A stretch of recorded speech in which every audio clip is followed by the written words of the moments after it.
ৰং লগাই দিওঁ ফাকুৱা হেপী হলি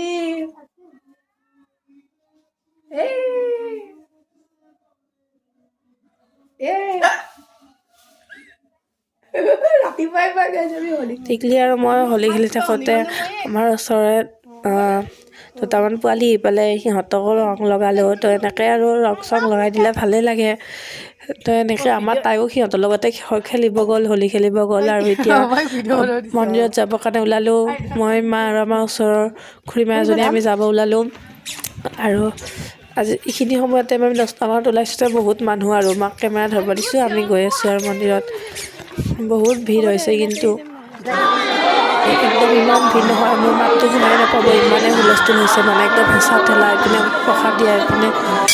এই চাকি জ্বলোৱা মুঠতে মানে একদম পুষ্পাঞ্জলি ল'বই নোৱাৰি আৰু ইমান হেঁচা ঠেলা হৈছে নহয় মোৰ মাতটো চাগে এতিয়াও ভাল কৰি শুনাই নাই ডাবিং দি থাকোঁতে তো এনেকুৱাই আৰু ইমান হেৰি হৈছে তাৰপিছত এতিয়া অলপমান নাম চালোঁ চাহো খালোঁ খিচিৰি খালোঁ যদিও খিচিৰি খোৱাতো উঠাবই নোৱাৰিলোঁ মানে তাৰপিছত দুখনমান ফটো উঠিলোঁ ফটো চটো উঠি ঘৰত আহিলোঁ যিহেতু আমাৰ মানে গধূলি আমাৰ গোঁসাই ঘূৰাই তো সেইকাৰণে আমি কলপুলি চলপুলি পুতি ৰংগলী চংগলী আঁকিলোঁ আৰু মোৰ অৱস্থা বেয়া হৈ আছে তথাপিও এনেকৈ আঁকি আছোঁ এতিয়া ফাইনেলি ভগৱান আহি পালে চতুৰ্ভুজ পিতা তো তাৰপিছত আমি আশীৰ্বাদ ল'লোঁ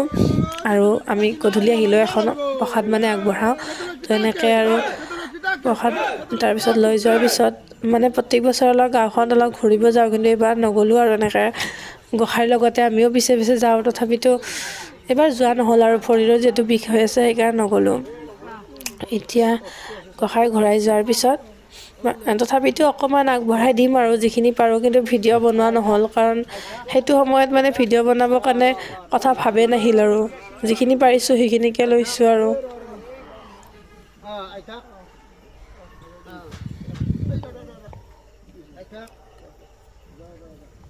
সঁচাই ভগৱান এনেকৈ যেতিয়া আহে নহয় বছৰ মূৰত আহিলে খুব ভাল লাগে আৰু নিজৰ পদূলিটোৰ লগতে ঘৰখনৰ যেন কিবা এটা মংগলহে লাগে খুব ভাল লাগিছে আৰু তো সেইকাৰণে মনটো খুব ফূৰ্তি লাগিছে তো আজিলৈ বা